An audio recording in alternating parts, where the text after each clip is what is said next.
So, you just spent 4 hours creating your character in Dragon Age the Veilguard, tweaking every hairstyle and eyebrow shape to make the perfect Rook, only to get in game and realize that your nose is totally borked. You're adorable.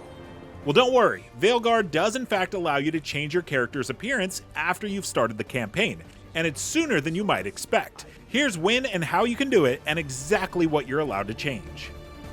So, when can you change your appearance? Well, almost immediately. When you first begin your grand Veilguard adventure, you'll be dropped into the epic final moments of Solus attempting to perform his ritual to tear down the veil, with your group of adventurers trying to stop him. About 30 or so minutes in, Solus's attempts will be thwarted, with Rook and the crew waking up at the lighthouse, which will be your base of operations. The moment you get control of your character inside the infirmary, you can do a quick 180 and spot the Mirror of Transformation in the back corner of the room. Interact with it to once again enter the character creator, and say goodbye to another 4 hours.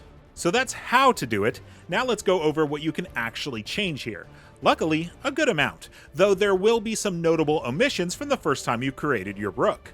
Let's start with what you can't change. Your lineage, pronouns, gender, class, and faction are all locked in. That means if you made a female Antivan Crow Elven Mage, then that's what you're going to be forever. If you want to change any of these things, you'll need to roll a new character, and Dragon Age the Veilguard only allows for 3 character slots. Playstyle is another menu that you won't see in the Mirror of Transformation, which is your campaign difficulty. However, you can just go into the gameplay settings and switch it there, with the exception of Nightmare. Nightmare is the hardest difficulty in Veilguard, and it must be chosen from the outset. What you can change, however, is your appearance, meaning anything that alters how your character physically looks. So hair, face, lips, mouth, makeup, body style, they're all up for grabs. Next is your name. Because your last name is derived from your faction, you're stuck with it, but you can switch up your first name. Like it matters, they're all gonna call you Rook anyways. Rook, like the chess piece. And finally, the last thing you can change is your voice, with all options still available, no matter what gender or pronouns you've selected.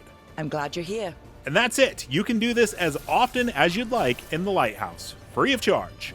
For more on Dragon Age the Veilguard, be sure to check out our ever-growing wiki over on IGN.com. And for everything else video games, stick with IGN.